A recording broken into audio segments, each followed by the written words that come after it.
মহাকাশে এ দৃশ্য আগে দেখেনি কেউ। রেশমের গুটির মতো চেহারার ঝাপসা ডিম। আসবো বিস্তারিত তথ্যে। তার আগে করবো ছোট্ট একটি রিকোয়েস্ট, চ্যানেলটি সাবস্ক্রাইব করে রাখার।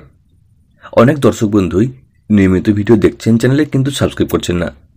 অনুরোধ করব অবশ্যই চ্যানেলটি সাবস্ক্রাইব করে পাশে থাকা নোটিফিকেশনের all notification bell icon on করে রাখার, সাথে ভালো লাগলে ভিডিও লাইক দেওয়ার এবং তথ্যটি অন্যদেরকে জানানোর জন্য অবশ্যই ভিডিওটি শেয়ার করার।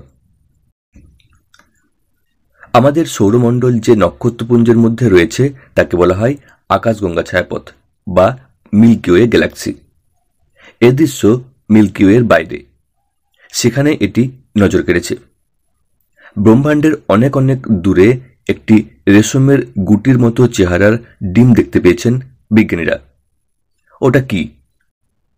ভালো করে দেখতে গিয়ে দেখা যায় ঝাপসা মতো সেই লালচে ডিমটি প্রচুর ধুলো ও গ্যাসের কুণ্ডলীর মধ্যে রয়েছে, সেজন্যই সেটি ঝাপসা দেখাচ্ছে।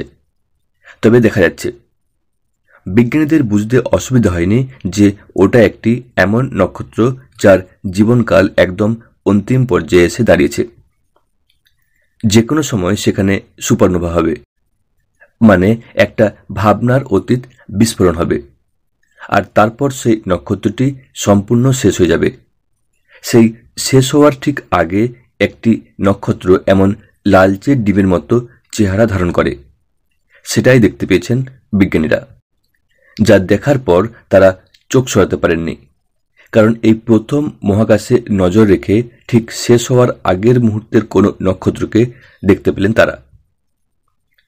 এত প্রযুক্তিগত উন্নয়ন, মহাকাশ বিজ্ঞানে প্রযুক্তির ব্যবহার, শক্তিশালী সব টেলিস্কোপ, আকাশে ঘুরে বেড়ানো কৃত্রিম উপগ্রহ থাকা সত্ত্বেও বিজ্ঞানীরা এ দৃশ্য আগে কখনো দেখার সুযোগ পাননি।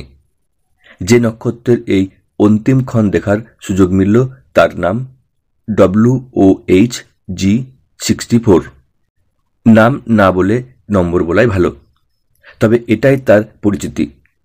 পৃথিবী থেকে 1,60,000 আলোকবর্ষ দূরে ঘটা এই ঘটনা বিজ্ঞানীদের কাছে মহাকাশ বিজ্ঞানে এক বড় পাওনা হয়ে গেল।